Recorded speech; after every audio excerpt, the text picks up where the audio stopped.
Okay, hey everyone, welcome back.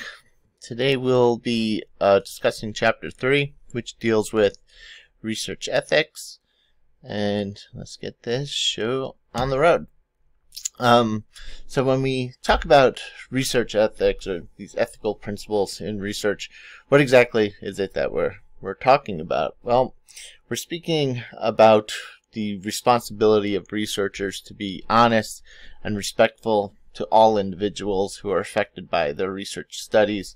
That includes the people who are participating in their research, but also the people who might be impacted or affected by the reports of our studies. So sometimes we will conduct research that the results might have implications on certain people or certain groups of people. We need to make sure that we are honest and respectful in how we report our research as well. And these ethical principles, we'll see, are guided by a number of different guidelines, a number of different codes, in particular for the type of research that we do as psychologists. Our ethical principles are guided by the American Psychological Association's ethical principles for research guidelines. So what is the difference between research ethics and morality? Well, research ethics are certainly guided by morality, but morality is an individual concept, right? What you believe to be moral may be very different than what I believe to be moral. So ethics, when we talk about research ethics in particular, these apply to all of us. There's no room for interpretation when it comes to research ethics. These are principles that we as scientists, as researchers, are going to abide by, whether we agree with them or not. And also when it comes to the idea of research ethics and say morality, in order to collect research or collect data to conduct research that is ultimately going to answer a research question, or provide valuable information, let's say in terms of treatment of, say, cancer, right? There's some moral concerns when it comes to these types of studies, because you're testing a potentially life-saving drug, and the only way to test it scientifically is to have a control group and a treatment group, which means you might have a drug that's going to cure cancer or to treat cancer or extend people's lives, but in order for you to know if you have such a drug, you have to not give it to some people, right? So that could raise issues of morality, even some ethical issues, research ethical issues as well. And we'll see later in the semester that there are ways to try to mitigate some issues like that. Basically, once you start seeing that the drug is working, that it does have a treatment potential, you start switching over the people who are on the placebo group to the treatment group, and so on and so forth. So there are ways to try to deal with some of those ethical issues that arise. But again, morality, kind of an individual thing, where research ethics are not. When we talk about research ethics and making sure that we're abiding by them while conducting our studies, what are some of the things that we should be concerned about, or some of the things that we should be looking out for or be mindful of? Well, for each research study, we should determine what measurement techniques may be used, and again, doing so in a fair, truthful, and ethical type of way. How we select our participants, which research strategies that we should use, which research design that we should use, the methods, how we're going to carry out the study, how to analyze the data, and how we're going to report the data. So you could see pretty much throughout the entire research process, research ethics and ethical principles play a role. We should be concerned throughout the entire study, every step involved. We should be following these research principles that we're going to be talking about. So how do we hold researchers accountable? How do we make sure that people are actually conducting ethical research? Well, every organization that does research and receives some money from the government has what's known as an institutional review board, an IRB. And we'll talk about IRBs a little bit later in this lecture, but essentially it's a panel of people from that organization, and often people from outside the organization that are there to review research proposals. Before you can conduct any research, you have to have it approved by an IRB, who are going to go through the proposal to make sure that it's not causing any unnecessary harm to participants, that it's following ethical guidelines. So we have a board. We have one at SUNY Oneonta. Dr. Lau is currently the chair of the IRB. Not sure how long her term is or how often they cycle out, but you can certainly look up that information on the SUNY Oneonta website. Part of your one of your assignments, your second assignment coming up, is actually going to involve you taking what's known as the city training, CITI training, which is needed in order for you to have any type of interaction with human participants or data from human participants. So you'll be completing that training as assignment 2, so that you're able to engage in research if you so choose. I believe that's bi-yearly. Every year you have to do, or every other year you have to do a refresher course on that, which I think I'm due for one pretty soon here. When it comes to researchers who use animals in or non-human subjects in their research, there's a board called the Institutional Animal Care and Use Committee. So we'll talk about them a little bit more later as well.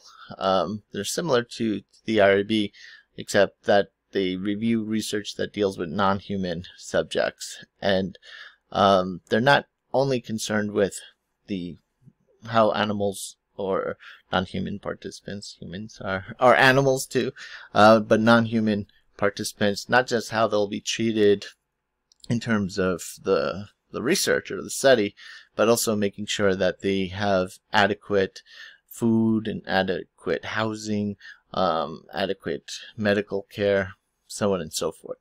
And also, we hold each other accountable, researchers. When it comes to how we report our data, we assume it to be ethical because we take vows to be accurate and honest in conducting studies and reporting studies. And you might say, oh, well, okay, so you promise, so I guess that's good enough. Well, now remember, our studies have been vetted when it comes to IRBs, right? So it's been through the IRB review process, but more critically, it's been through the peer review process, which we'll talk about the peer review process again a little later on in the semester, but it's a really strenuous process in terms of getting your research published. It is not an easy task, and you basically submit research, your study, your manuscript, you submit it to experts in the field, and they're anonymous, and they will tear you apart. Hopefully, with good critiques. It's still painful, right? Still painful. Never fun to hear that your study sucks, but hopefully they're giving you advice about how to fix it, and what you should do differently next time. So hopefully it's a learning process, but peer review is a pretty strenuous process. And after research is published, even if it makes its way through the peer review process, again, which is pretty strenuous, anybody can replicate our research at any time. And anybody can review our research, even review our databases at any time, right? APA guidelines says that if somebody requests our data set, our SPSS files, we should turn them over. That's good ethical principles. So we hold each other all the time, hold each other accountable all the time by calling bullshit on each other all the time. And if you are in my psych and law class now, you shouldn't be, because you should take 222 first, but I made a couple of exceptions due to current circumstances, let's say. You'll see one of my concerns, or one of my criticisms in terms of police accountability, is that they almost take the complete opposite approach, or we take the complete opposite approach as researchers. When you take a look at people who are in law enforcement, and I come from a family of tons of cops and federal law enforcement agents as well, they tend to have more of this brotherhood, sisterhood mentality of, never ratting each other out, and protecting that thin blue line, right? That at all costs you kind of protect your colleagues there. We're the complete opposite. We almost take joy out of holding each other accountable. So it's our job, it's our responsibility, and you would hope that the police culture is changing in that direction as well, because I think that would solve a whole lot of problems. Once your colleagues are going to hold you accountable, you're going to be less tempted to engage in some unethical things.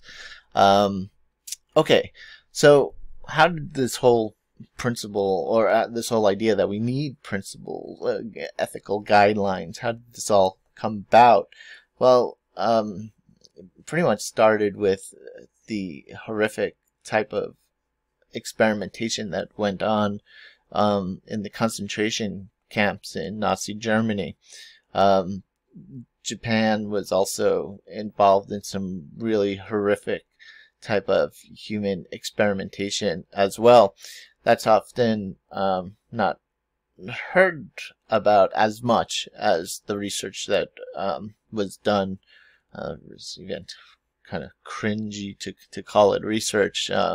You'll see why in a minute. I have a video here talking about some of the experimentation that took place. This is a pretty graphic video. It's a pretty horrific video in terms of the complete lack of ethics and the brutality of the experiments, and whether or not they even yielded anything useful to the scientific community, and whether and even if they did, should we even cite this type of research? But we'll return to that question in a moment, after we watch the video, because the video actually brings up some of those questions. So give you a moment to think about it. So let's take a look at some of the experimentation that went on. in Nazi Germany, but again, also during World War II, Japan was involved in some pretty horrific human experimentation, particularly surrounding the use of or testing of chemical and biological weapons. So some pretty horrible, horrific things that that we'll see. And from these horrible acts, we had a number of different codes of ethics come forward. Okay, so let's take a look at the video first.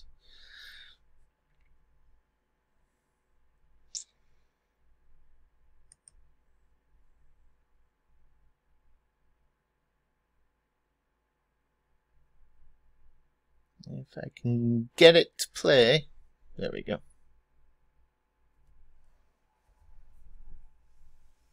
A long report, written in July 1942 by Rascher and by the defendants Ruff and Romberg, describes an experiment on a former delicatessen clerk who was given an oxygen mask and raised in the chamber to an atmospheric elevation of over 47,000 feet, at which point the mask was removed and a parachute descent was simulated.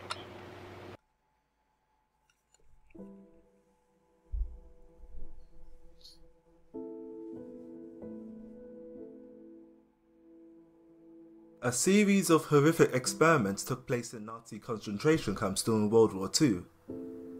It's still shocking to this day to find out that doctors could commit such atrocities. But despite the brutality, I've seen many people say that the experiments contributed greatly to science and medicine, as the Nazi doctors had unrestricted access to human subjects. But how much did these experiments really contribute to medical knowledge? This video will answer this question by looking closely at some of the experiments conducted and exactly what was found out from them. Scientific research in early 20th century Germany was considered by many to be the best in the world. German scientists like Albert Einstein revolutionized fields such as physics, chemistry and geology, and the field of medicine was no exception. Hans Asperger and Friedrich Wegener were among numerous German doctors who had medical terms named after them. But after losing World War I, a eugenics movement started to gain popularity in the country.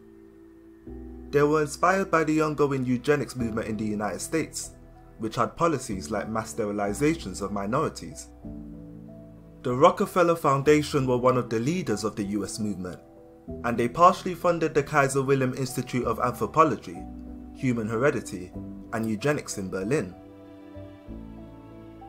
Research of the members of this institute inspired Adolf Hitler's beliefs in Mein Kampf, and he made eugenics official Nazi policy once he took charge of Germany. He created the concentration camps during World War II, and gave doctors of the Nazi Party free rein to conduct research in them.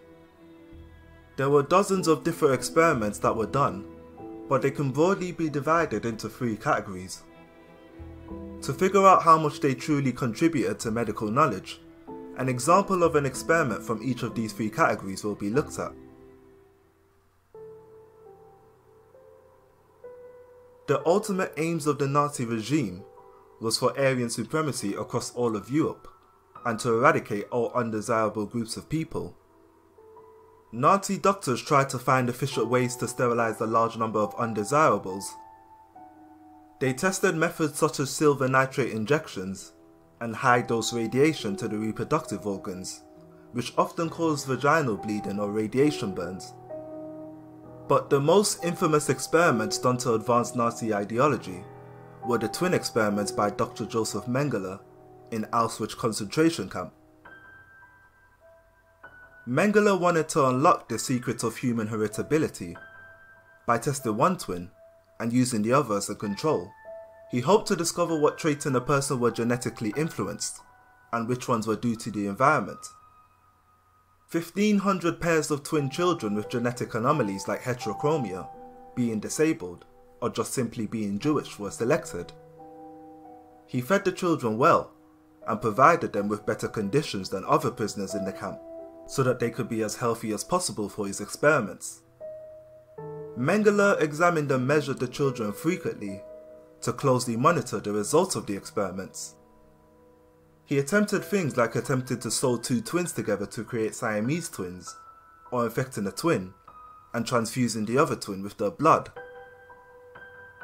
His experiments to create blue-eyed children involved injecting dye into the eyes of his subjects, but the children usually went blind from this. And if a twin died from an experiment, the other twin was executed, and Mengele autopsied the dead bodies to make comparisons of the results.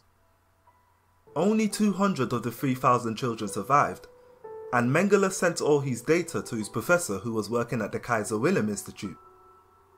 But when Germany surrendered in 1945, Mengele ended up fleeing to Argentina, and von Verschuer destroyed all of the data from the experiments, as he was de-radicalized by the Allies.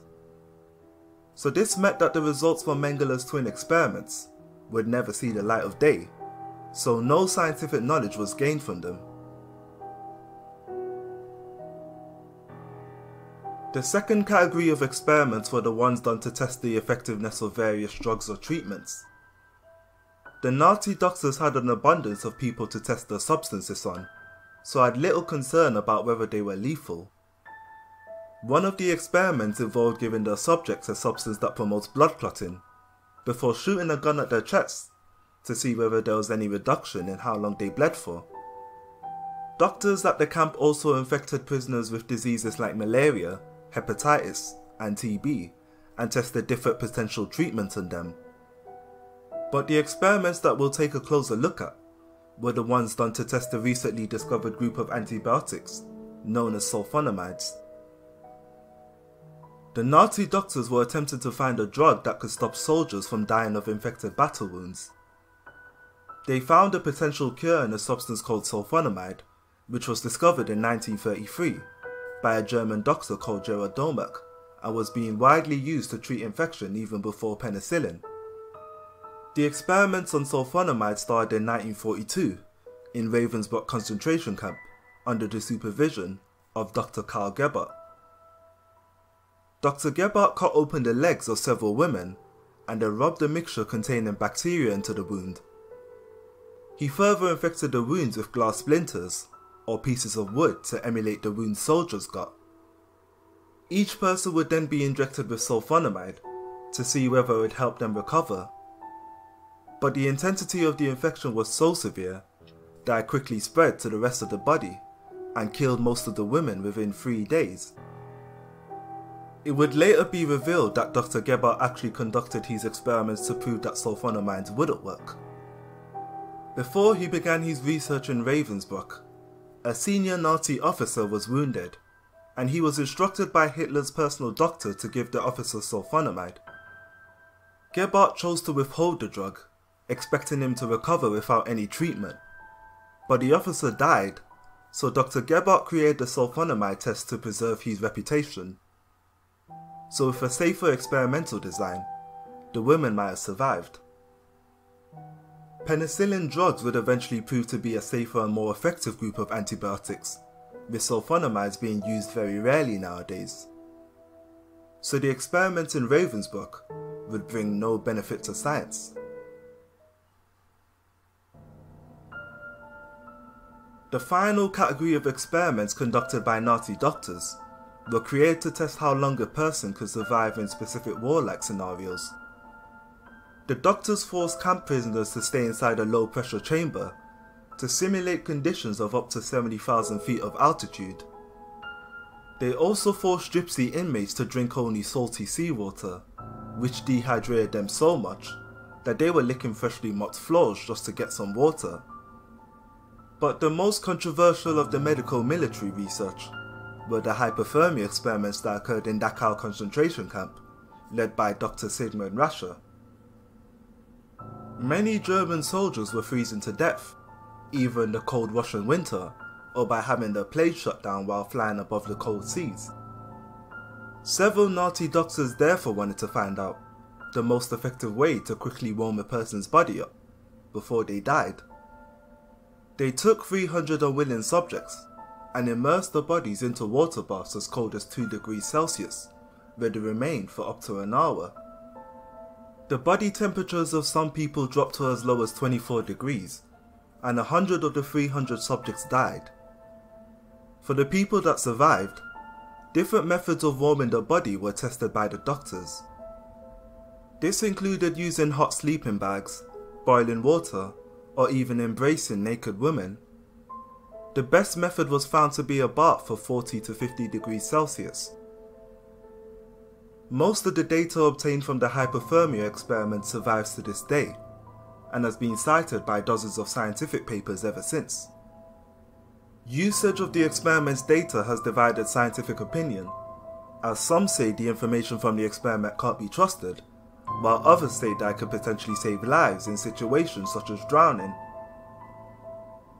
Looking closely at its design leads me to saying that it shouldn't be used. Key signs such as blood pressure were not measured, and no information about parameters that affect heat transfer, like gender, age or size, are given about the subjects. And one of the conclusions Dr. Gebhardt gave was that a 2-degree bath reduces body temperature as quickly as a 12-degree bath, which goes against Newton's law of cooling.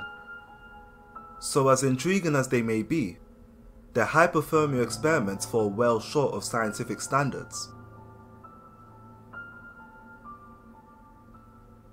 So after looking closely at the experiments that the Nazi doctors did in the concentration camps, we can definitively conclude that they contributed close to nothing to medical knowledge. The main reason they failed to produce anything meaningful is the same reason they lost World War II, being that the Nazis were operating on the basis of flawed racial beliefs. The experiments were also badly designed and performed on malnourished and stressed people, so the results were always going to be unreliable. Once the horrors of the Nazi concentration camps were discovered by the Allied forces, they put those responsible for the crimes on trial in Nuremberg. 7 out of the 23 defendants of the doctors' trial were executed, and 9 others were imprisoned, but many doctors escaped punishment. But on the plus side, many medical terms that were named after doctors involved with the Nazi regime have been changed to remove any Nazi association with medicine. The end result of the destruction that happened at the concentration camps was the creation of documents like the Universal Declaration of Human Rights, or the Nuremberg Code. So the main contribution that Nazi doctors made to science and medicine was showing us what we shouldn't do.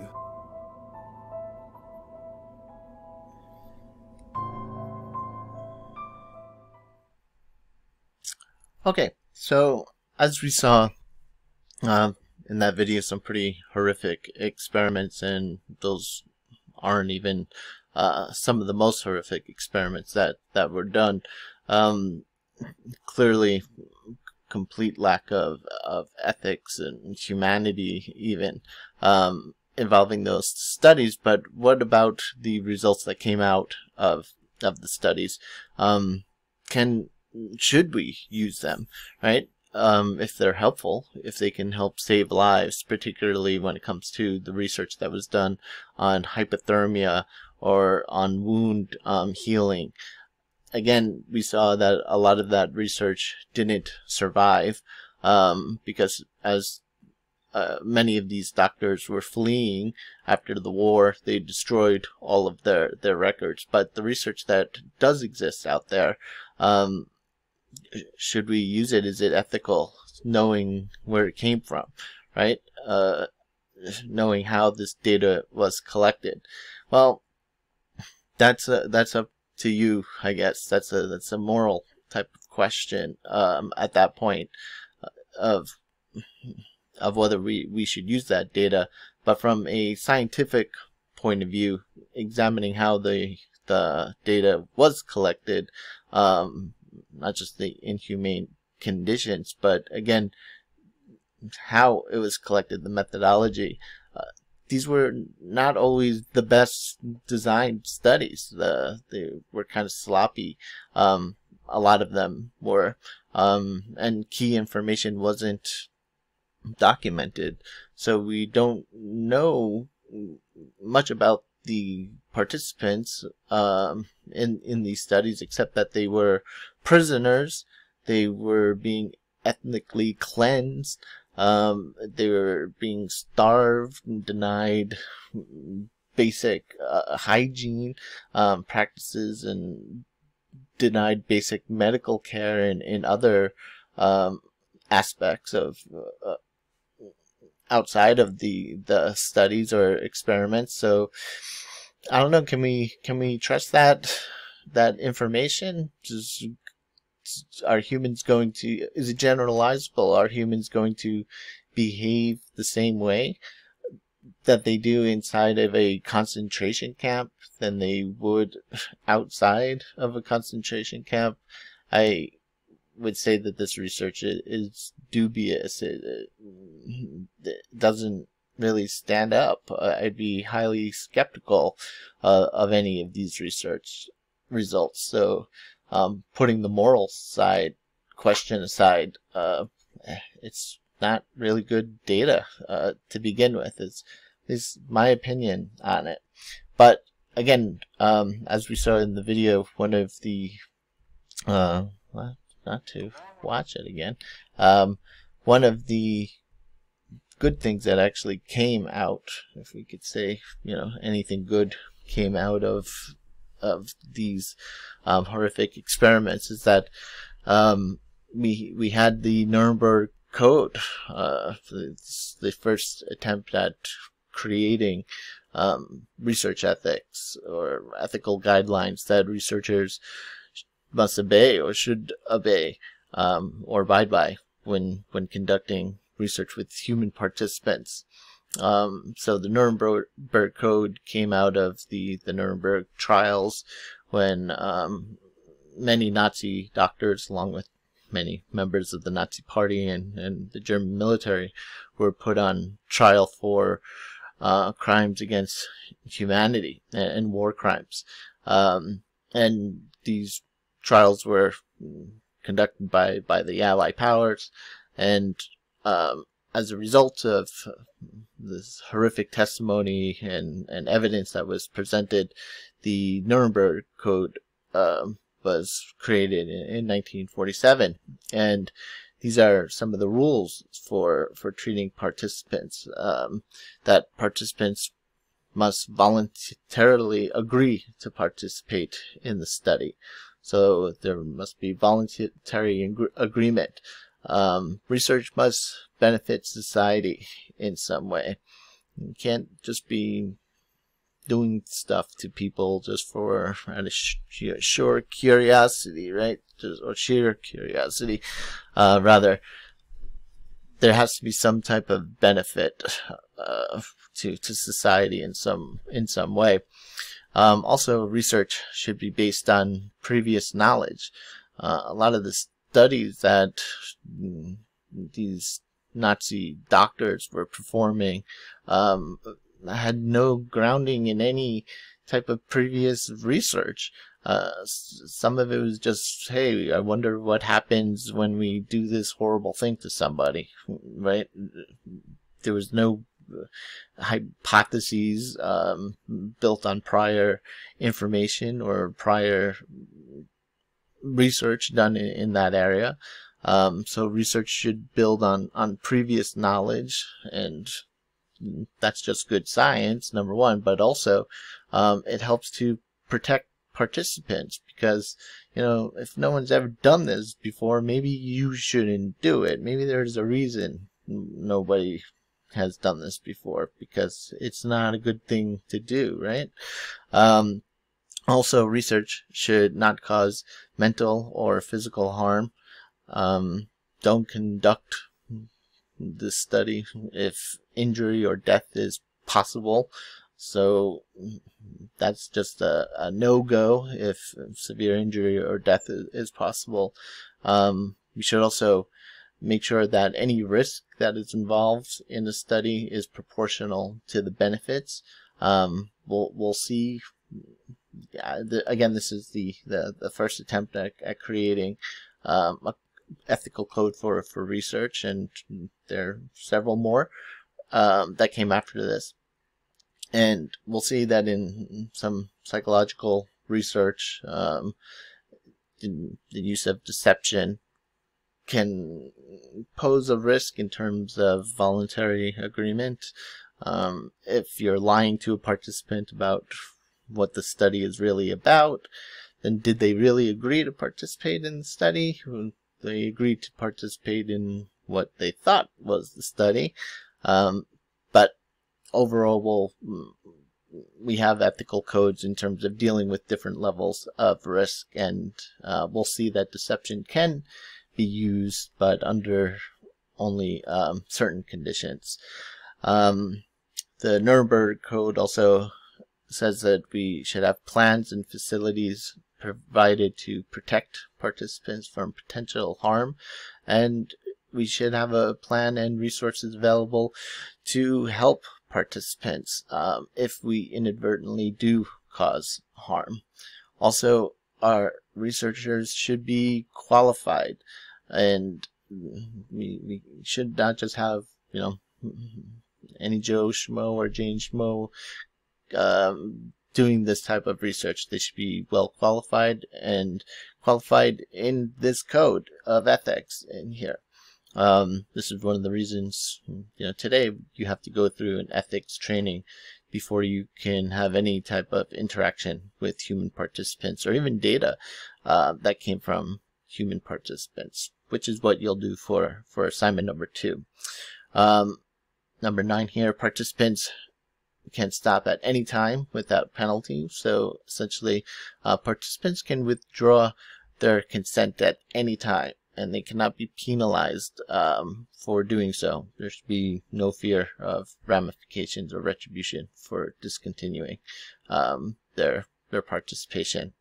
So researchers should also be prepared to discontinue an experiment if you start seeing some stuff going wrong.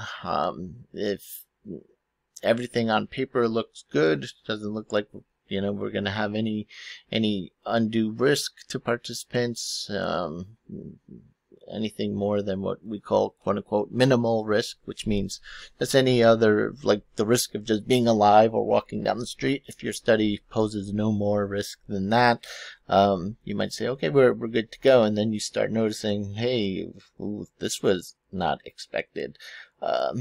We're creating some adverse effects in participants here. We got to be ready to shut the study down. So, in fact, we'll see when it comes to the IRB, IRBs actually make you fill out a form if there's an adverse event. So if something happens in your study that didn't go to plan or pose some type of harm to a participant, you actually have to fill out a report. And if you don't shut your study down, the IRB will shut it down for you. Okay, so another code of ethics came with the Declaration of Helsinki, and this was in 1964. And it was actually adopted by the World Medical Association, so the General Assembly that was meeting in Helsinki. And its purpose was to provide guidance to physicians who were engaged in clinical research. And its main focus was the responsibility of researchers for the protection of research subjects. This was at a time when a lot of medical research was being done, shortly after the discovery of penicillin and a whole bunch of other different types of drugs. We start seeing around this time an explosion in the kind of medications that were being developed. So all of those medications and vaccines have to go through rigorous testing. And when we're talking about clinical testing in a medical setting, there's the potential for some unethical behaviors or unethical practices to occur. So the Declaration of Helsinki was developed again by the World Medical Association. It's not a legally binding, document, or not a legally binding guidelines under international law, but it draws its authority from various other types of agreements and regulations and other laws that exist. So by itself, it's not a legally binding document, but it's basically been codified in international regulations, in the approval of medications, in other type of legislation, essentially.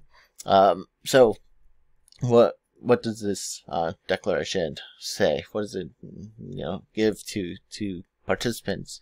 Well, it emphasizes basic principles such as the respect for the individual. This is their right to self-determination and the right to make informed decisions.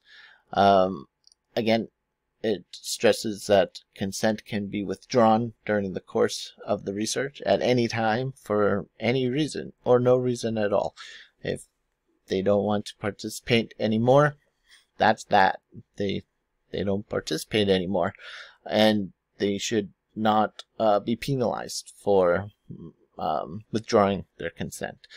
Also, the participants' welfare must always take precedent over the interests of science and society. So no matter how groundbreaking this drug may be, no matter what kind of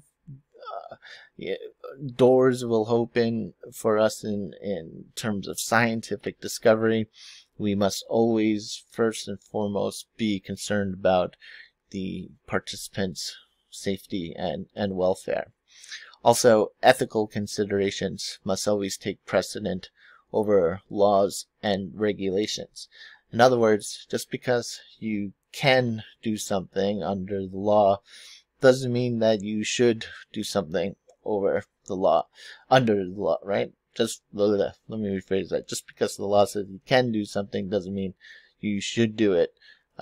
We should always keep these ethical principles as what guides us, more so than laws or regulations.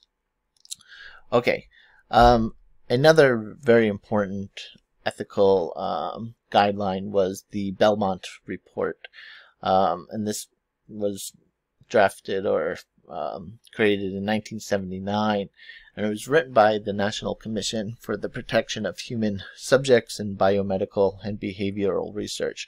You'll see that later has become a federal agency that exists even to this day, and it was largely in response to the Tuskegee syphilis study, which took place from 1932 to 1972.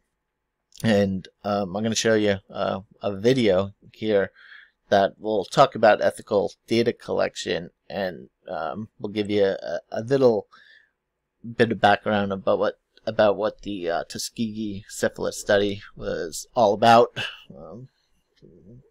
Pretty bad ethical practices that we see happening not that long ago, right? In this country, not Nazi Germany or Imperial Japan. The three main principles of the Belmont Report is respect for persons, beneficence, and justice. And we'll return to those three main principles after we watch this this quick video here.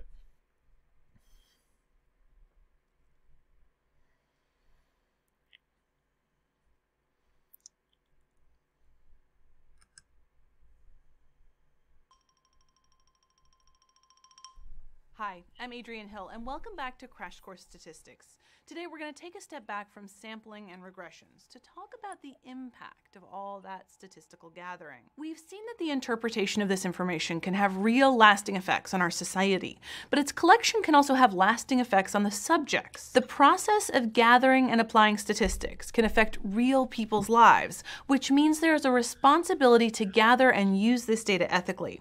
Today we're going to discuss 5 stories. 4 of them are are real, and all of them can help us learn where collecting data can go wrong and how we can help prevent these things from happening again.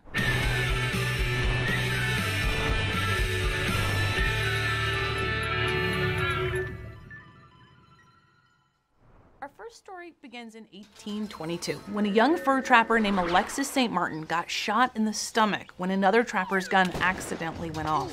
The wound was serious, but a local army doctor, William Beaumont, was able to stabilize St. Martin through a series of presumably painful anesthetic-free surgeries. But Dr. Beaumont couldn't close the wound, which left a small hole called a gastric fistula that allowed access to the stomach.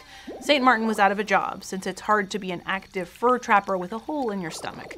So he signed a contract to become a servant to Dr. Beaumont. In addition to traditional chores, St. Martin participated in all sorts of experiments at the whim of the doctor. Beaumont used the gastric fistula to study how the body digested food. He made huge strides in the field, including exploring the influence of mental disturbance on the process of digestion and correcting the long-held belief that the stomach digested food by grinding it up. When in 1838 the two finally parted ways, Beaumont spent the last 15 years of his life pleading with St. Martin to come back. Maybe unsurprisingly, St. Martin declined. Without this strange situation, the field of gastroenterology may have progressed more slowly. In fact, St. Martin's fistula was an inspiration to Pavlov, who used fistulas in dogs during his famous classical conditioning experiments. But all this progress came at a cost to St. Martin, and also to those dogs. One of the most important ethical considerations in research is whether humans who participate are able to feasibly say no. People with little power, resources, or money can be coerced into participating in experiments that they're uncomfortable with. Most research institutions have a committee called the Institutional Review Board, IRB, which oversees all the research at that institution to make sure that it's ethical. Voluntariness is one of the most important things that they check for. This prohibits people with undue power or influence over us from asking that we participate in a research study. For example, your boss or professor is limited in how they can ask you to participate in a research study because you might feel that you have no choice, that you have to participate. Otherwise, they might fire you or give you a failing grade. Ethical research needs to be voluntary, at least in humans. Animal rights activists argue that since animals cannot volunteer for a study, we shouldn't use them. In addition to their voluntary participation, subjects should also know what will happen to them during the study. This was not the case in 1932, when the Tuskegee Institute began a 40-year-long study on over 600 black men. Under the guise of free medical care, the men were secretly enrolled in a study to observe the long-term progression of syphilis. Over 300 of the men enrolled had the disease, but researchers failed to treat them with anything but fake or innocuous medicines like aspirin, even after it became clear that penicillin was a highly effective treatment for the disease. Late-stage symptoms of syphilis include serious neurological and cardiovascular problems, yet the Institute allowed the study to go on. Some wives and kids also contracted syphilis.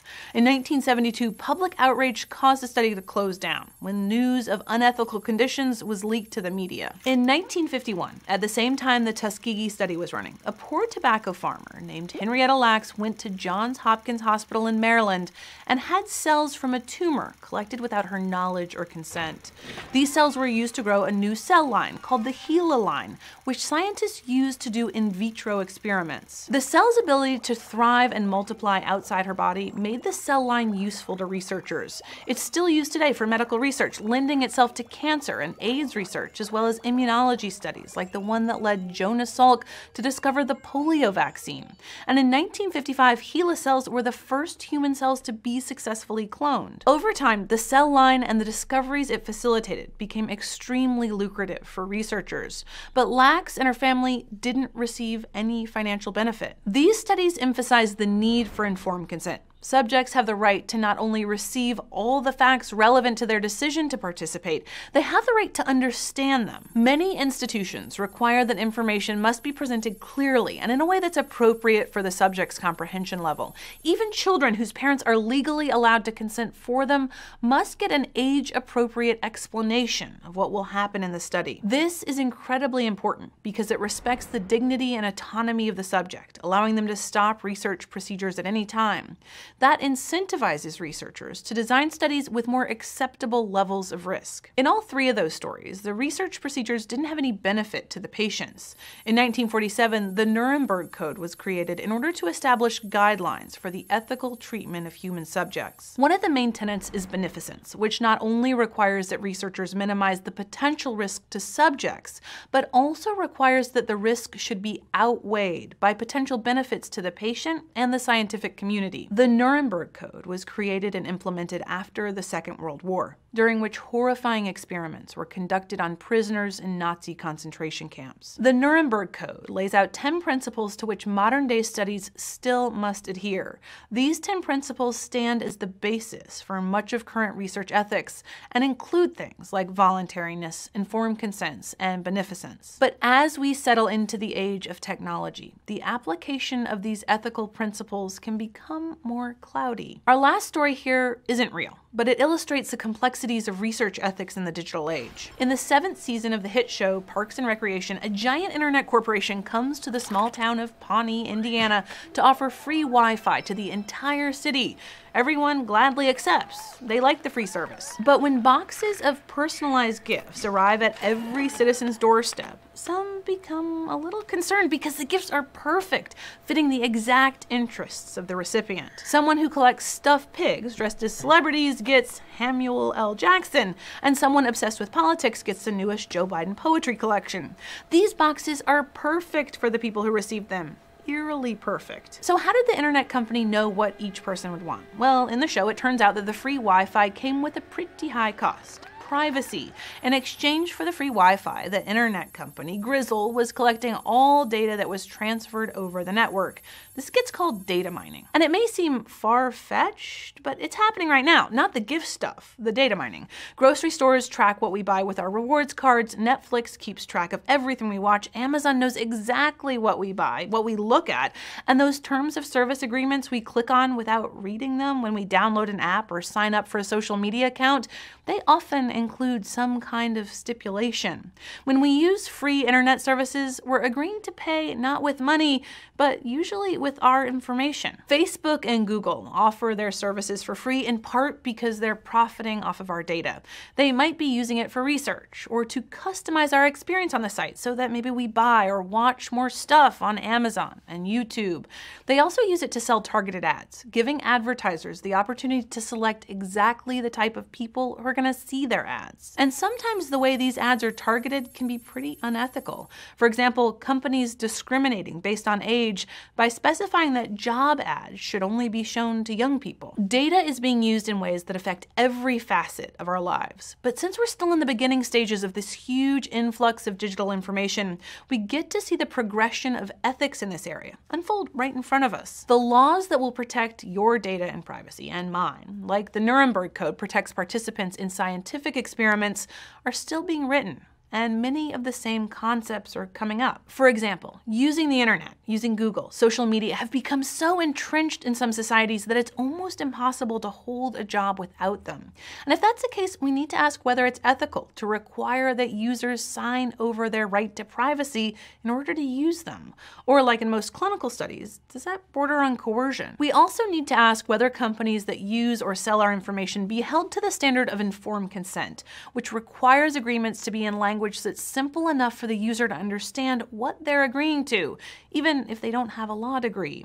Or on the other hand, whether companies should be exempt from this requirement if they only use the data internally. It's possible to draw parallels between data mining and the stories we talked about at the beginning of the episode, though admittedly, it's not quite as harrowing. Like Alexis St. Martin may have felt pressure to stay with Dr. Beaumont because he couldn't work as a fur trapper anymore. It can be argued, to a much lesser degree, that we use sites like Google or Twitter because we feel there's no other option as we try to remain informed in our hyper-connected world. And we might not be getting all the information we need to consent in an understandable way, similar to how Henrietta Lacks was not informed why her cells were being taken or what they'd be used for. These situations are obviously not exactly the same.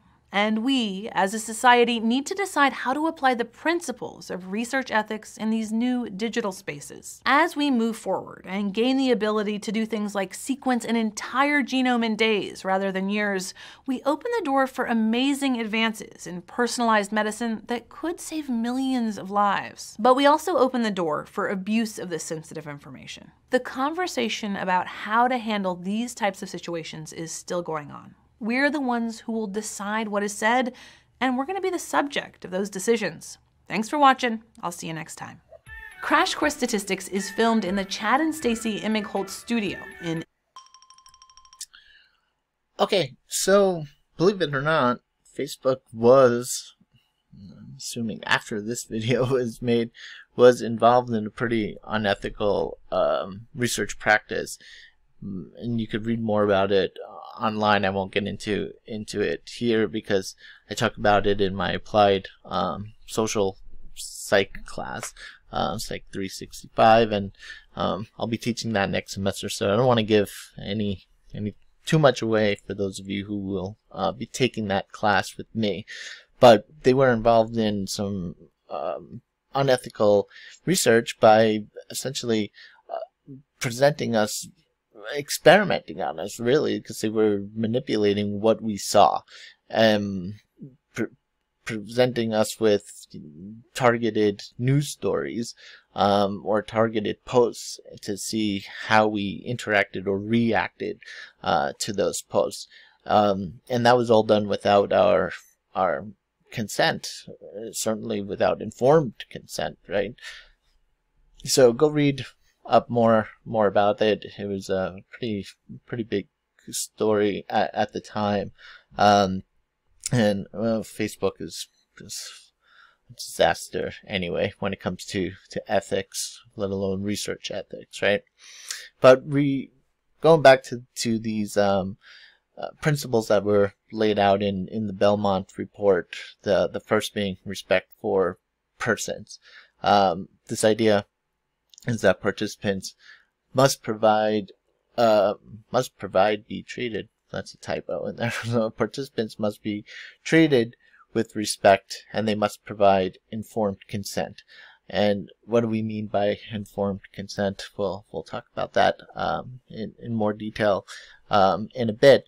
But not just that we agree to participate in something, but that we know what exactly it is we're agreeing to.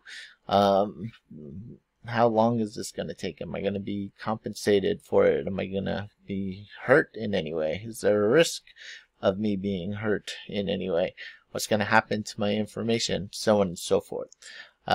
So when it comes to the informed consent process, and when it comes to just respect for persons in general, researchers must be truthful, and we shouldn't be engaging in deception.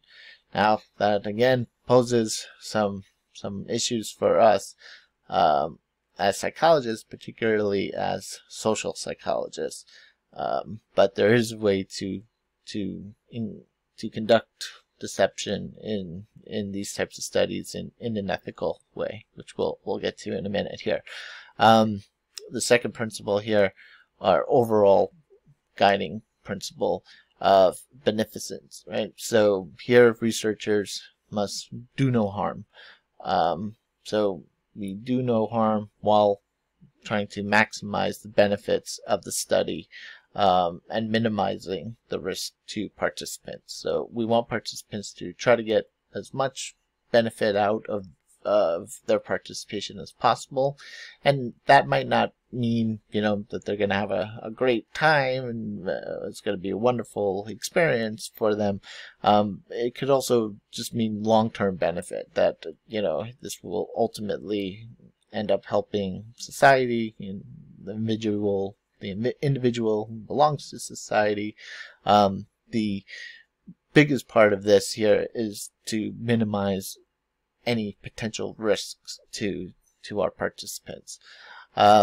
And justice, this idea of justice, as researchers must ensure reasonable, non-exploitative, and well-considered procedures that are administered fairly. So we should not be coercing people into participating in our research. You can imagine, let's say, there are vaccine trials going on right now that are being fast-tracked. I'm a little concerned about that. But let's say, hypothetically speaking, they're giving out $5,000 to anybody who's going to volunteer to take this coronavirus vaccine, this COVID-19 vaccine. That's a lot of money. That's a lot of money. That's likely going to make some people feel pressured to participate in this vaccine trial, a vaccine on an illness that nobody even knows much about, right? So there's very much significant risk, and people are being, asked they're being required to sign waivers that they can't sue if there's any adverse effect of participating in these vaccine trials.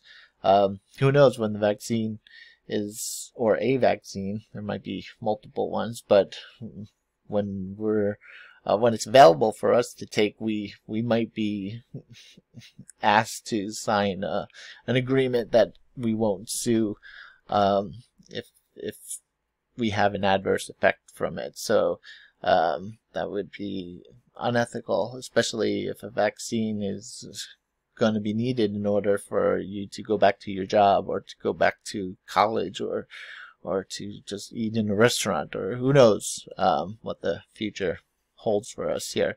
But something like providing $5,000, you're probably going to get a lot of poor people, particularly poor people who are unemployed now because of the pandemic, to volunteer. And it's a form of coercion, right? If I offer 5 points on a quiz or an exam, I'll give you 5 points if you participate in the study. That's not really seen as coercion, but if I give you 5 points to participate in, like, a survey of mine or something, I also have to provide some other activity for you to earn those 5 points. So usually I'll say, you can take the survey, it's about 10 minutes or so, or you can complete this small assignment that also takes about 10 minutes or so to complete, and you'll get 5 points either way, right? So there's no coercion. Nobody needs to do either one of those things, because 5 points really isn't that much. If I said anyone who participates in my study will get an A for the semester, well, now we're dealing with some coercion there, right? So we have to make sure that we're not exploiting our participants, and that our research methodologies are fair. That any benefits are fairly distributed, and any costs are fairly distributed to potential participants. We don't want, to only give the penicillin to the white participants and have a group of only black control participants in a study. That clearly would not be fair distribution, right? There's clearly some racism going on, and research more about the Tuskegee syphilis studies for an example of some of that racial disparity going on in research here. Okay, so the federal policy for the protection of human subjects. So this was published in 1991 and codified in separate regulations by 15 different federal departments and agencies. So this is where I say that any institution that is getting any type of government funding, but particularly federal funding, must abide by these policies, and a number of states have taken up these policies as their own. So basically, any institution that receives any type of government funding that wants to do research, you need to abide by these policies here. Now, what was unique about this federal policy for the protection of human subjects is that it created the U.S. Department of Health and Human Services Office for Human Research Protections, right? So it created this new office, and this Office of Human Research Protections implemented the Federal Rule 45, which is the set of regulations for IRBs, for institutional review boards. So this is the federal policy that created internal or institutional review boards. So we'll see a little bit more about what an IRB does and the different levels of review for an IRB, but each IRB that is designated by an institution must be registered with the Office for Human Research Protections and follow these federal guidelines and training protocols. So we're not going to be interacting with human participants this semester, but in other semesters, I usually have students run a small study and collect data. And in order for you to do that, you must go through the IRB training. And I think it's imperative that you go through the IRB training regardless. So it's a good way to learn research ethics, and it also will allow you to get involved in some research or get involved in some research labs once all this stuff is over, right? All this pandemic is over and we're back to business. You'll be good to go. Maybe need a refresher course, hopefully not, because this will all be over soon. Fingers crossed, right? So this federal policy for the protection of human subjects established IRBs. Very, very important there. In 1953, the American Psychological Association came up with its own code of ethics. And again, you can see that these ethical principles all kind of follow the same general guidelines. The idea here is to protect participants, right? Protect them from harm and protect them from deception and coercion. So some of the ethical principles that are laid out in the APA Ethics Code include beneficence and non-maleficence. So this is to do as much good as possible while doing no harm. So ideally, a participant will get something out of our research. That's not always easy to do. One way that I try to do it is during the debriefing process, let participants know how their participation is actually helping research. You know, during the debriefing process, which we'll get to in a minute here, you essentially tell the participants who just completed the study, you know, exactly what the study was about, what you intend to do with the results, so on and so forth. And you know, for me, I do a lot of research involving jury decision making or prejudice and stereotypes involving race and gender and sexual orientation, stuff like that. So I try to let people know that, hey, by answering those questionnaires over there, you know, pooled together, you're gonna help us better understand why, you know, people have these attitudes towards this group of people, and hopefully that could lead to interventions, could help us, you know, lead to developing ways to reduce those types of prejudices and stuff. So maybe it's you know, they get some small little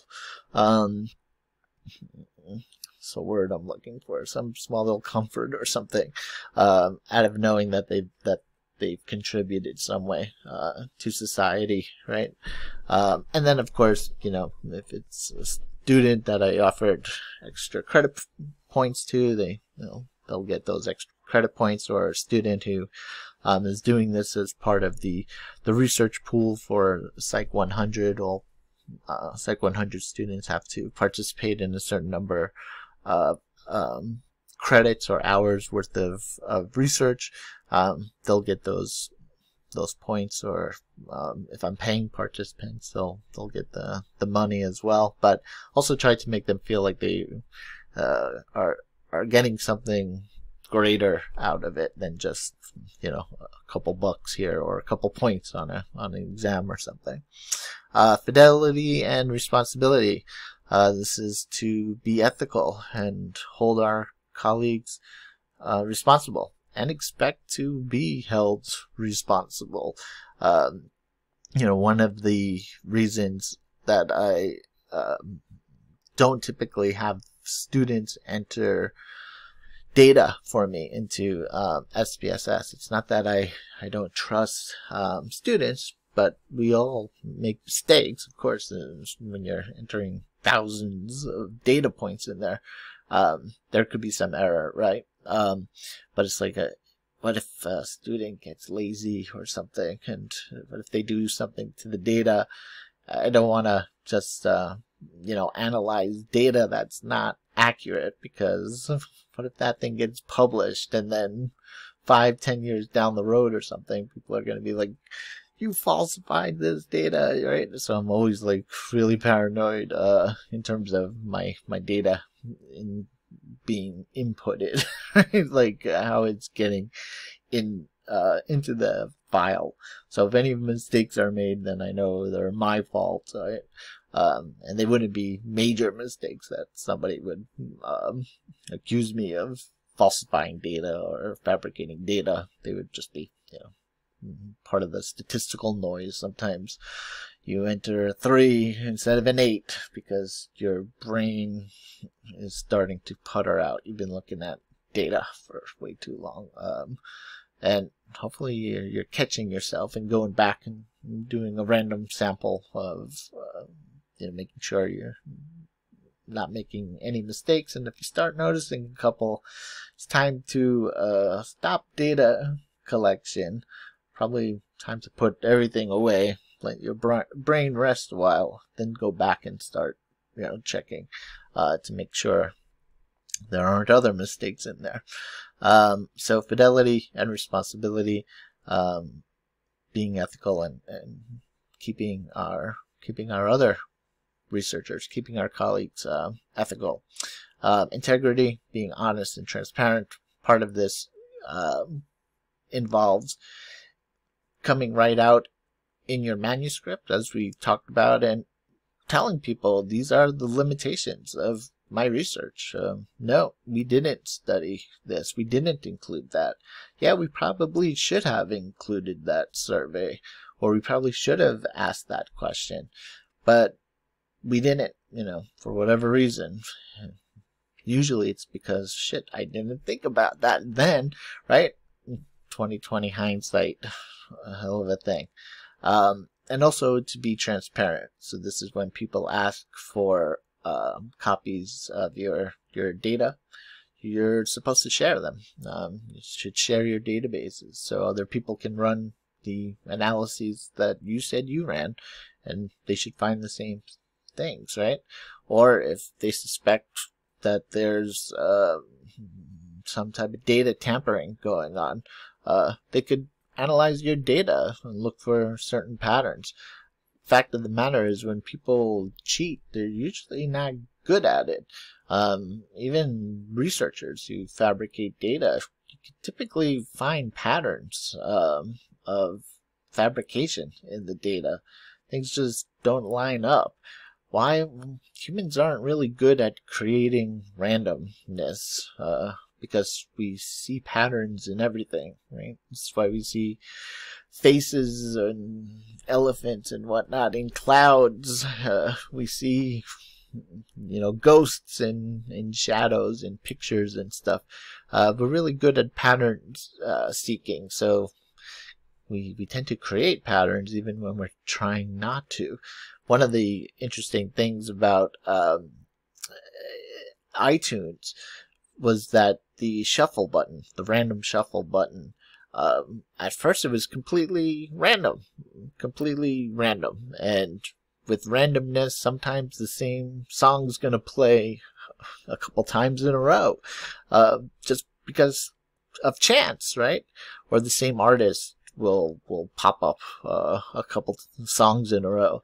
So people started to complain, like, this isn't random. I heard the same Prince song came up twice, and now it's like I heard 3 Rolling Stones songs all in a row. This isn't random.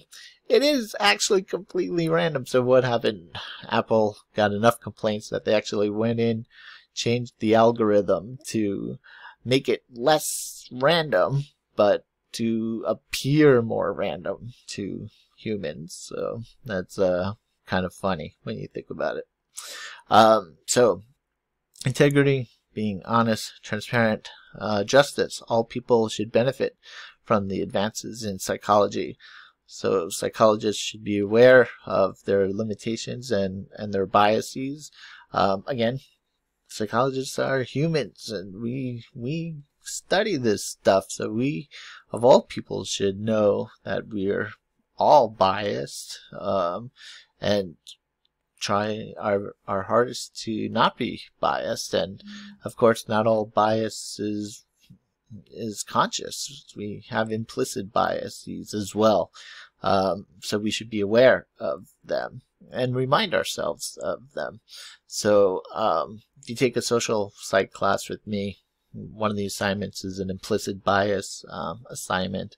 And I teach social psych at least 2 or 3 times a year. And every time I take that assignment with all of y'all, so I can remind myself of my own implicit biases, right? And I don't do that to say, hey, look at how woke I am or anything. No, I do that to be a good researcher and a decent person, right? And then finally, respect for people's rights and dignity. So people have a right to be respected. People have a right to not be humiliated. They have a right to privacy. And we should be respectful of that as psychologists, as researchers.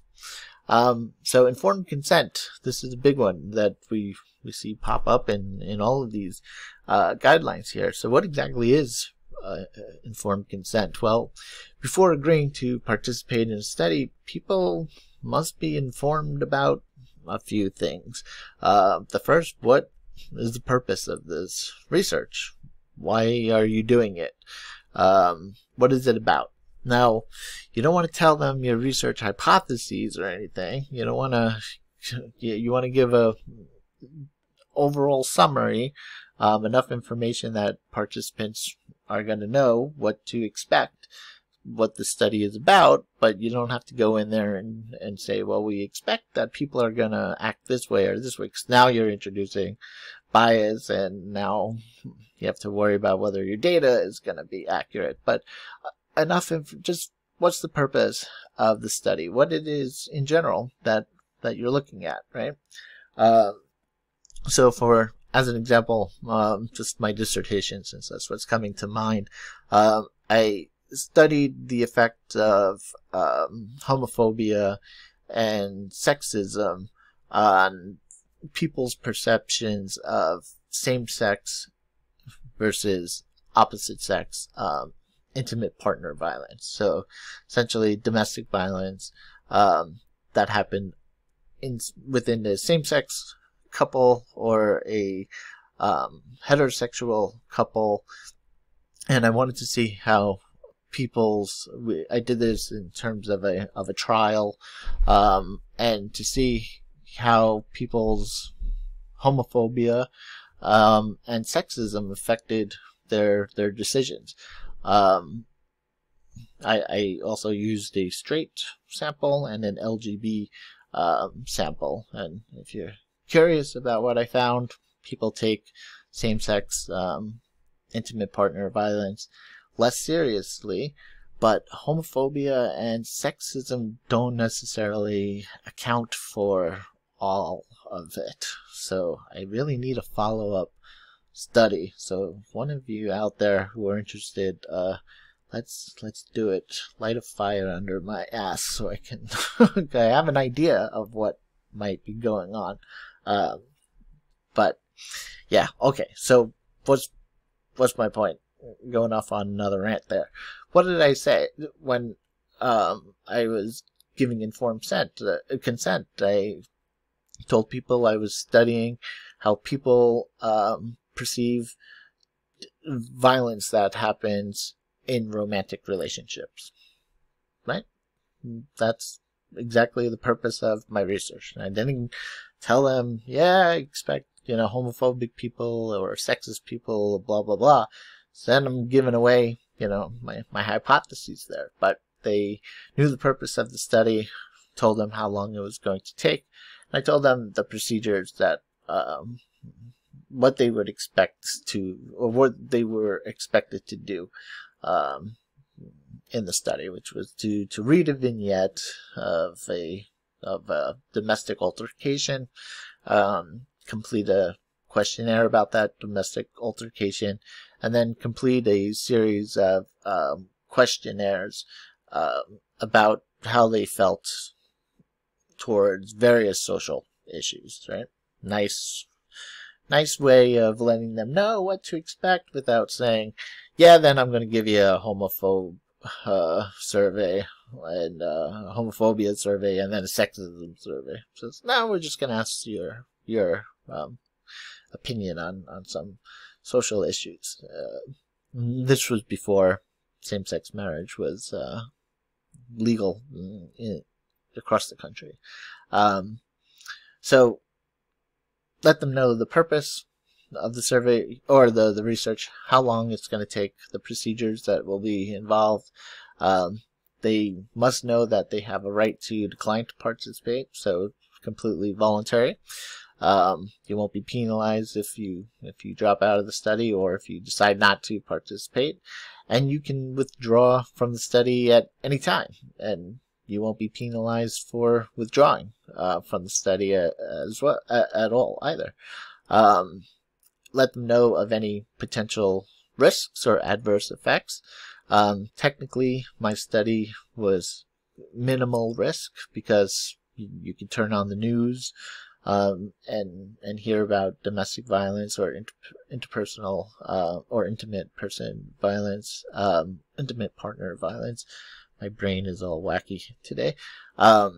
So I'm not didn't expose participants to any information that they wouldn't otherwise see on a daily basis or would be likely to see. But I still, to be extra, diligent, said that this, for a lot of people, the issue of intimate partner violence is a sensitive topic. So, you'll be reading about a case of domestic violence, and that could be upsetting. So I'll let them know of that in advance. Also let them know of any potential benefits. If I think I don't remember exactly what I did. If I gave them money, it wasn't a lot because I was a grad student at the time, but I think they were able to choose.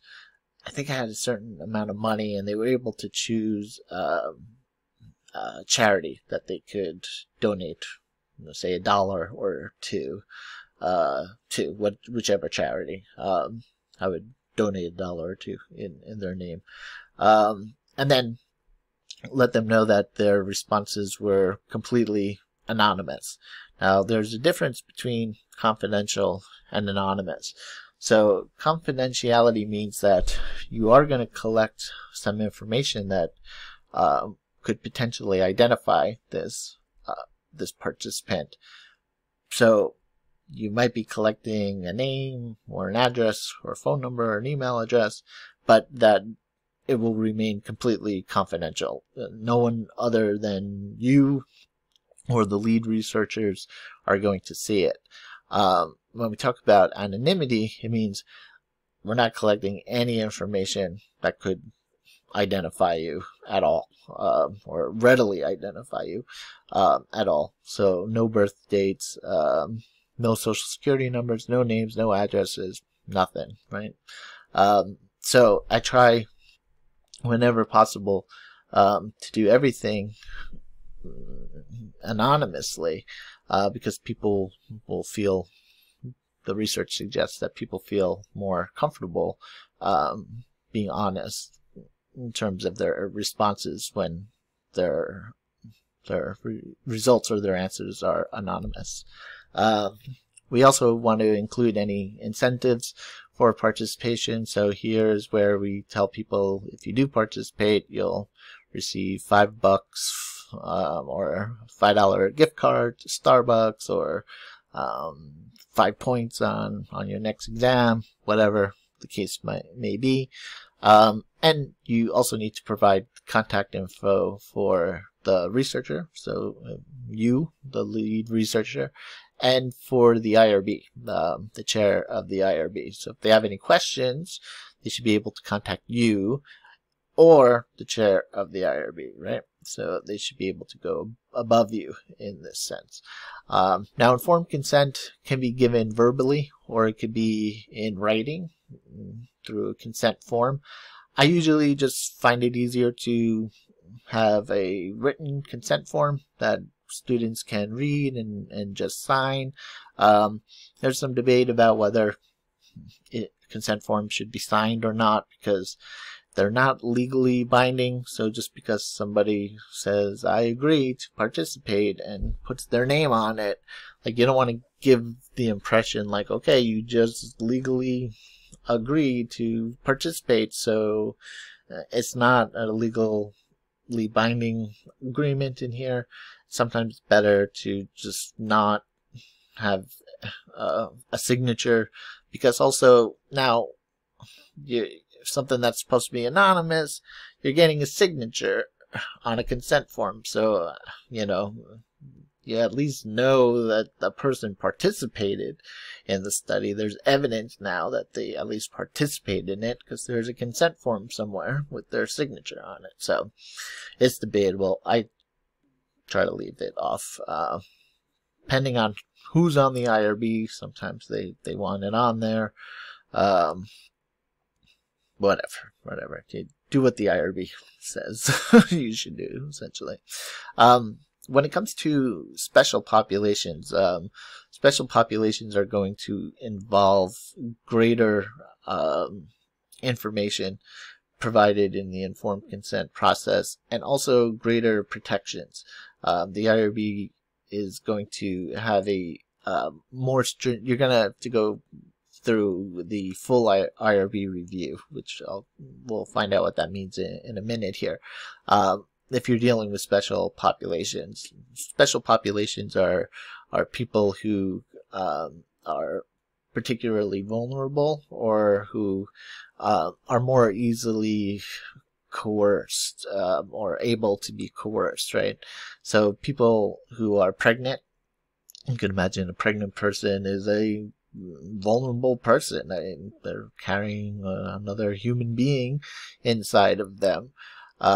Minors, so minors can't give consent. They need their parents to consent for them. However, minors must assent. What does that mean? Is that they must still agree to participate in the study. So if a kid is saying, no, I don't want to, and the parent's like, well, you're gonna do it. No, they are not going to do it. They're not going to participate in this study.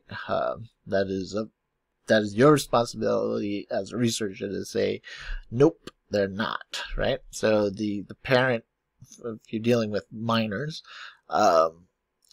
you have to get the parents to consent to allow their children to participate, but you also need the permission of the child to participate as well. Child still has rights and autonomy and dignity, right? Prisoners, you can imagine, these are a group of people who can be coerced, pretty easily. Hey, try this new experimental vaccine or drug here, and we'll take 5 years off your prison term. That's how many people aren't going to do it, right? Prisoners are protected in a special population, along with mentally, psychologically, developmentally, and physically disabled people as well. So these are, when working with special populations, more precaution or special precautions must be taken. Okay, so IRB approval. How do you get approved? How do you get that form that you get and say, yay, we could go start collecting data? Well, remember we said that the IRB is a committee that's charged with protecting human research participants from potential harm, and it's usually comprised of several members of an organization with at least one outside member. I don't know if we currently have a student representative on our IRB, but also student reps are not uncommon to have students on the IRB as well. Again, the IRB is not there to say that your study is good or bad, or you don't know what the hell you're doing or anything. They're there to make sure that you're not doing anything that could put the participant in danger or inappropriate type of risk. So there's different levels of review. The first level of review is exempt, which means that your study poses no more than everyday type of risk, right? So there's really no risk to your study. Filling out a survey or something, if it's completely anonymous, and it's just, let's say, a racism survey, right? If it's completely anonymous, there's no risk there. Now, if I'm asking someone, what's your job? What's the name of your boss, right? What's your name? What's your address and stuff? Well, now now you're introducing risk there. Even if I promise to keep it completely confidential, there's still potential risk that information could get out, and the person could be fired from their job, and rightfully or wrongfully, that's not our business. As researchers, we're there to protect our participants. So something like that, where there might be minimal risk to the participant in terms of confidentiality type of issues, or if you're putting them in a position that might cause, let's say, a short emotional type of response, like trying to induce fear, let's say, that might be considered minimal risk. That'll go through expedited review. Expedited review, typically just, IRBs are usually made up of 12 or 13 people that sit on this committee, just as a general rule. Some are a little less, some might have more, but figure about a dozen or so people. An expedited review would go to like three people on the board, on the committee, just to review it, and they might say, yeah, no, you need to change some procedures in here, or they might say you're good to go, right? So sometimes they'll ask for procedures or wording to be changed. Maybe you left something out of the consent form that should go in there. But exempt review, just to go back to that really quick, you don't get to decide if your study is exempt. The IRB decides if your study is exempt. So if it's exempt from review, this means you're good to go. You don't need to apply for any extensions or anything like that. Your study's exempt. But they determine that, and it's great when you get an exemption, because that means even 5 years from now, if you're like, hey, that study that I never did, you probably still want to just run it by the IRB to be sure, because the IRB has a pretty quick turnaround time. But there's a lot less paperwork and procedural stuff involved. So long as you don't change anything about your study and it's exempt, you're good to go. The IRB says we looked at it and this is fine. We don't need to look at it again, unless you make changes. Expedited is when there's some potential risk, some minimal risk, and the full committee review when your study poses more than minimal risk. So you can imagine, again, some of the vaccine trials that are going on now, or some treatments that are experimental treatments that involve children. Any study that involves a special population, automatically it's going to be a full review, and this could take longer. The IRB typically only meet once a month, and you have to get your proposal in a certain number of weeks before the next meeting. So sometimes, full reviews can take a while, especially if they want you to make changes. You gotta go back and get looked at again. So some of the basic criteria here for the IRB. So the basic IRB criteria is to minimize or minimization of risk to participants. Something we see again coming up over and over again. Reasonable risk in relation to benefits. So if we want to minimize the risk, that doesn't mean your study can't have any risk whatsoever. But you should minimize it as much as possible, and the risk should be reasonable in terms of benefits to the participant or benefits to science or society in general. We should also have equitable selection, so who's going to make it into your study and which group, treatment group, placebo group, other group,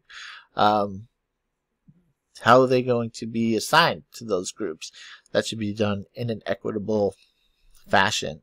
The issue of informed consent, IRB is going to make sure it's there. And sometimes they want very specific language in the informed consent form. So make sure that it's there, and they also want to see some documentation of informed consent. This is why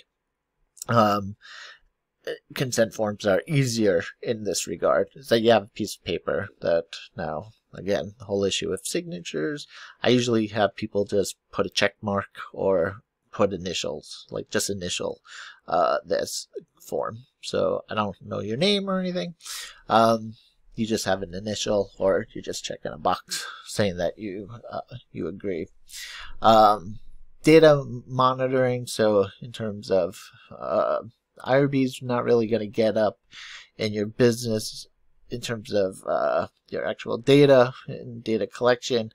Again, unless it's dealing with a really risky type of procedure, they might want to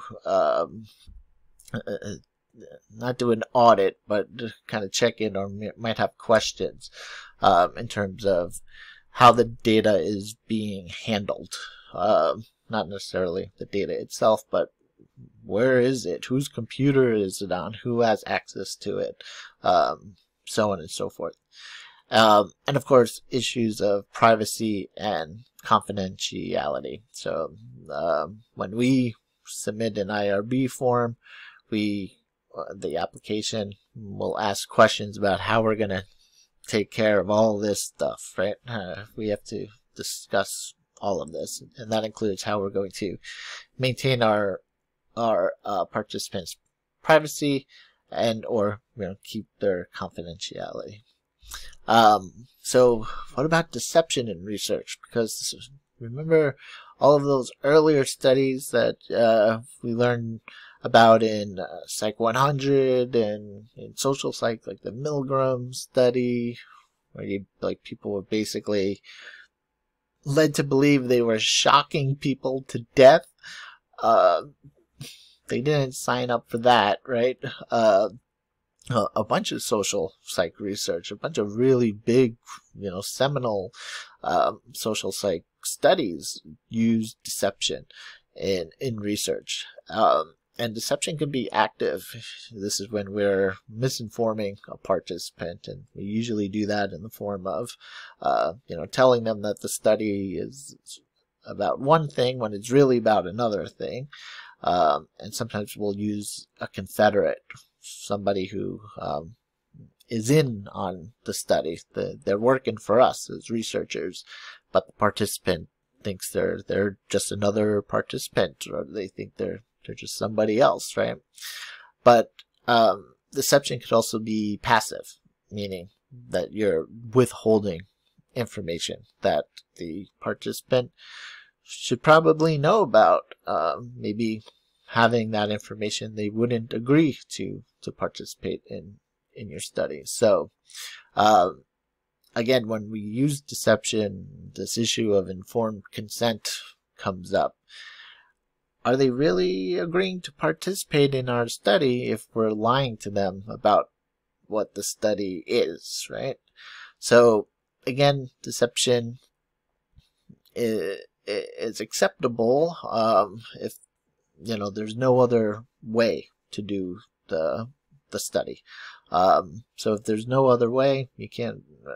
And a lot of times the IRB will maybe even offer some suggestions. Why don't you do it this way instead? That way you don't have to lie to the participant. But the IRB typically is not going to be involved in how good of a method your research methods are. They're just there to protect the participant. So instead of offering you a suggestion, they might say, no, you find something better, right? And then you have to come back maybe and make an argument that there is no other way. And then they might say, okay, there's no other way, but do we really need this research to happen? So, I mean, this is some pretty heavy deception that you're doing here. Are the benefits of this research worth this violation of this ethical principle? Well, if there's no other way to do the research and the benefits outweigh the costs of the deception, then deception is allowed in research. But with deception, particularly when it comes to deception, there needs to be usually needs to be a pretty comprehensive debriefing process. So what is a debriefing process? Well, it happens at the end of the experiment. So this is the process of giving participants in a completed research project a fuller explanation of the study in which they just participated. So we debrief always, right? So even if I'm just doing a survey or something, I tell students, what I plan on doing with the survey. If it's a survey about a particularly stressful or sensitive topic, I might put a resource in there to, like the debriefing for my dissertation, which dealt with intimate partner violence. I put in some resources for domestic violence hotlines and stuff like that. But the debriefing allows us to give participants much more information than we were able to before the study, because we didn't want to influence the results before the study. And it involves revealing any deception that was used and correcting any misconceptions that the participants may have. Also, if the point of debriefing is kind of to leave the participant in the state where you found them, right? Not New Jersey or Connecticut, not that kind of state. In the same mental or emotional, psychological state. So I just remember I worked in a social cognition lab at Baruch College as part of a summer research experience for undergraduate program, and one of the studies that we were doing in the lab, not the one that I was working on, but that another lab mate was working on, involved getting people, seeing whether people's mood affected certain aspects of stereotyping. And they would show a really horribly depressing clip, I think, from Terms of Endearment, when the woman in there is dying and talking about her kids, and it's like horribly sad. Everyone's like sobbing, crying and stuff. And then we're like, oh, and then for a completely different task, not related to what you just saw, can you circle the names of all the CEOs? We gave them a list of names, and some of them were real, some of them were made up, and half of them were male names and half of them were female names. And we were trying to see whether, mood had, if people made more false positives, I guess, like we would describe it, if they selected more fake male name CEOs than fake female CEOs. So we're basically testing if people became more sexist after, in a happy mood or in a sad mood. So we had a really horribly depressing video clip that we showed, and then we had the happy condition was at the end of the first Shrek movie. There's this whole dance sequence. I think they're dancing to "We Are Family," right? In there, and people would watch that for the happy mood, and we would do a manipulation check to make sure that the people who watched the sad clip were actually sad, and then the people who watched the happy clip were actually happy. So okay, my point here is we just made people really sad, like crying type of sad.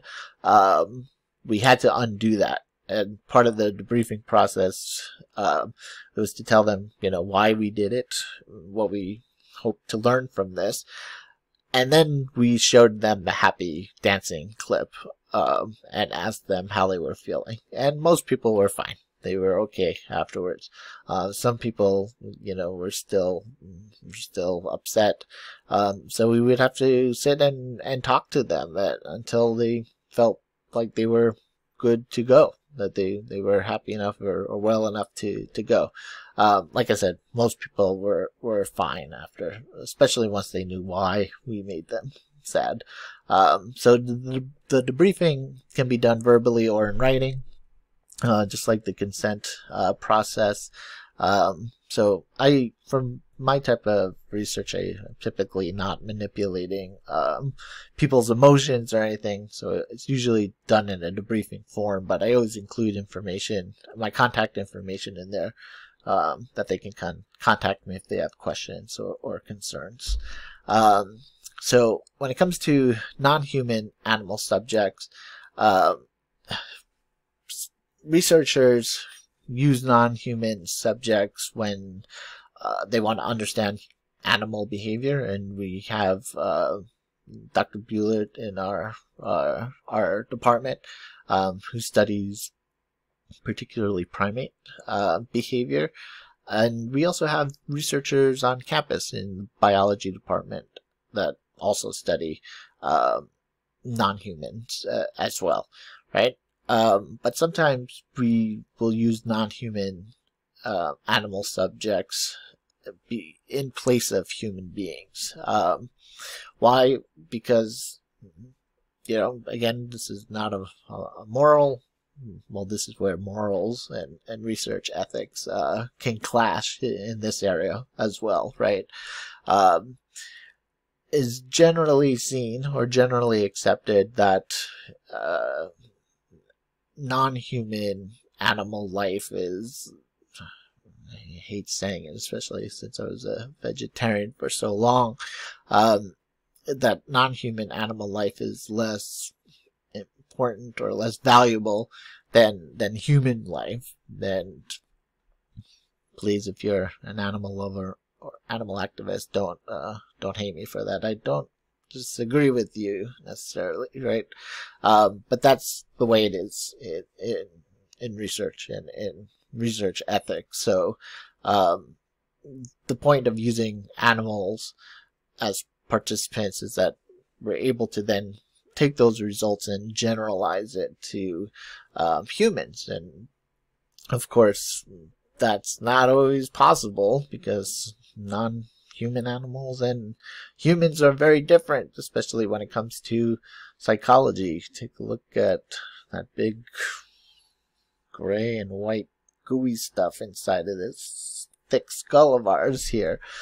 Yeah, humans are missing, particularly the front parts, those prefrontal cortex, those decision makings and emotions and imagination aspects of, what our brains can do are not as developed in non-human animals. So sometimes, whether we could actually generalize from animals to humans is debatable. And then, of course, sometimes, researchers will use non-human subjects because it's impossible to conduct the research with humans. It would be too risky, or, you actually, in order to, depending on what you study, you might have to do a post-mortem, meaning that you have to euthanize the animal to take a look at different structures in the brain or whatever the case may be. And that's not getting past an IRB, definitely not getting past an IRB committee, right? So when it comes to using non-human subjects, whatever your opinion of them is, we do have an institutional animal care and use committee, and they enforce the federal regulations of non-human subjects. So if it's any comfort, to those of you who are opposed to using animals or non-human animals in research, know that there are protocols in there to at least ensure that the animals are being taken care of in terms of general care and maintenance, and that they are being treated ethically, and they're being provided with clean and safe housing conditions, and they're being provided with good and consistent food, and they have a clean environment. So sanitation is part of the regulations here, and also medical care for research animals as well. And yeah, sometimes research on non-human animals involves causing injuries, and it kind of sucks that aspect of this type of research. But there's just some research that cannot be done on humans. So when it comes to reviews and approvals of all institutional research using animal subjects, it goes through this committee here. And in grad school, I had she was a colleague. She wasn't necessarily a friend. She was in a different program. And I think she was, forget which program she was in, but not my psych program. I think she might have been in the bio psych program, but she was hardcore vegan, animal rights activist, and she actually, this is a person who's completely opposed to using non-human animals in research, doesn't even think this committee should exist because there should be no such research even taking place, but because it is taking place, she was going to sit on it, and she was going to make sure shit was done right, and that she knew those federal regulations better than anybody at that school, probably better than the people who wrote the damn federal regulations. So again, sometimes just, you know, you do what you can. And then when it comes to scholarly integrity, this is keeping us honest in terms of researchers and what we're doing with our data and our manuscripts, and how we present our data as well. Plagiarism exists in the scientific community. It exists everywhere, right? Everyone, we're all human. Nobody is immune to doing human things. So plagiarism, the unethical representation of someone else's ideas or work as your own, I would say that even among students, the vast majority of plagiarism is unintentional. People are just not 100% sure how to avoid plagiarism. Now, sometimes it's pretty freaking obvious that people are just copying and pasting stuff off the internet, but that's rare. Plagiarism will tend to be more subtle, where people will think that they're changing something, the wording enough that they don't have to have a citation. But if it's not your idea, it's not your idea. No matter how many words you change or how much you alter the phrase, it's still someone else's idea. Just throw a citation in it. It's okay. Like, usually the more citations I see, the more impressed I am. I'm like, damn, they really did their work. They made sure that, you know, they reviewed all the pertinent literature out there, and they made sure to avoid plagiarism. So there's really, like, plagiarism kind of silly. It's okay to go, use other people's research. That's what we're asking you to do, is go look at those journal articles. Just put it all, like, in your own words, and slap the original person's name on it. But that's it. I mean, why just leave their name off it? I know you didn't conduct that study, so now it's plagiarism, right? So again, sometimes it's just that people don't really have a good grasp on what is and what's not plagiarism.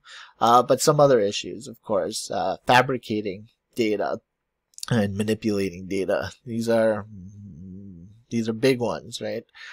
They don't happen very often in the scientific community, because the repercussions for these, getting caught doing this, basically means no more science for you. That's the end of your career. That's the end of your, that's it. You even as a tenured professor, you could get fired for doing something like that. And it's, again, often pretty easy to know when this has happened. Particularly fabricating data. This is when you just, like, you literally didn't collect any data. You're just making it up as you go along. Manipulating data is, okay, well, if I just change this value to that value, then I'll have a significant t-test or significant ANOVA, and I'll have something to talk about, right? That could be tempting to do for some people. Don't do it, right? If you came really close to being significant, maybe you just need to collect some more participants. Maybe it's just an issue of statistical power. So get some, maybe just 5 more participants in each group, and you'll be able to get that significant value without cheating, right?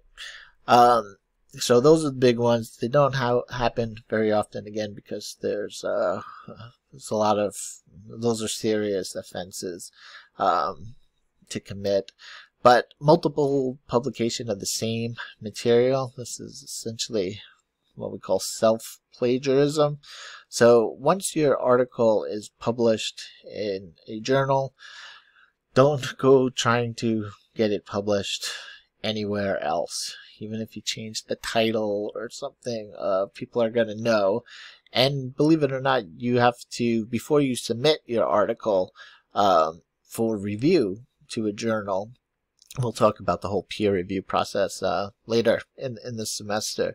But before you actually submit it, before they'll accept it, you have to sign a statement swearing that this has not been published anywhere else, and it's not currently under review at another journal, which that last one can make the peer review process really annoying and take forever, because it's only one at a time. You submit it to one journal, and it could take months. Maybe one time it took like a year before I heard a decision back. Luckily, it was, accept with revisions. I just had to make some changes and they'd publish it. But what if that were reject? Nope. After all this time, we're not interested. Now I gotta go send it to another journal and wait. Right? So it could take years in order for you to get something published. So, but you can't do it. You can't publish the same article multiple times. That's cheating, and it's a way of padding your CV. Piecemeal publications is another no-no. This is another way to basically artificially inflate the number of publications you have. If I have a study that examines two things at the same time, so I examine the effects of eyeglasses and race on jury verdicts, I might say, I got this data here, why don't I publish one article about the effects of wearing eyeglasses on verdicts.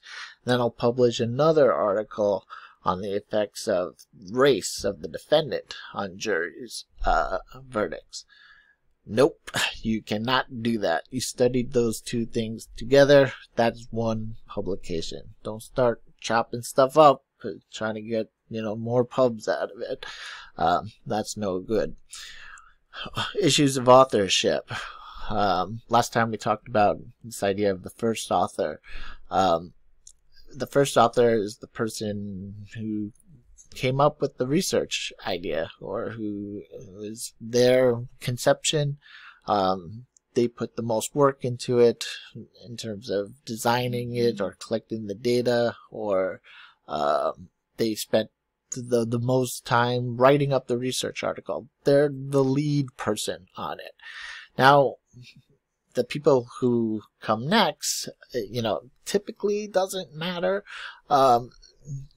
Those first author publications matter for job decisions and, for you to say, yep, that's my study. Everyone who works on a manuscript matters, and everyone has a piece in, couldn't have happened without them. They're all important. An authorship is an authorship. Definitely, don't get me wrong. It's just the issue when it comes to integrity is that you'll sometimes have professors. This happens more in like graduate programs, but sometimes you'll have undergraduates who designed their own study, maybe did this as an independent study, and like your professor wants to kind of take credit for it. They want to go on as the first author and, put you in as second author. Don't let that happen. As an undergrad, when I had a research idea like that, and I approached a professor to basically try to sponsor me to get it not published at that time. It was to get into a conference. I needed a faculty member because I didn't even have a bachelor's. I was just an undergrad at that point. And it was for a big conference like APA or APS or something. And he was like, okay, so I'll go on as first author, right? I'm like, no, fuck no, you will not go on as first author. You go on as second author. You're just like, you literally did nothing. I'm just asking, do you mind sponsoring me, right? So that stuff does happen.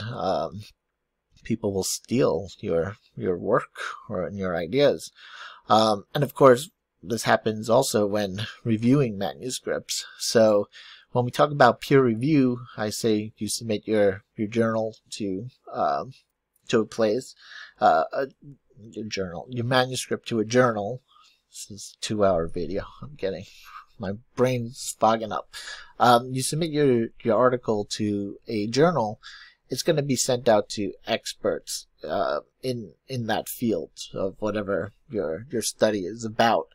I'm usually the stats guy. Editors tend to send me, articles, knowing that I'd be able to know whether the statistics were okay and the methods were okay and whatnot.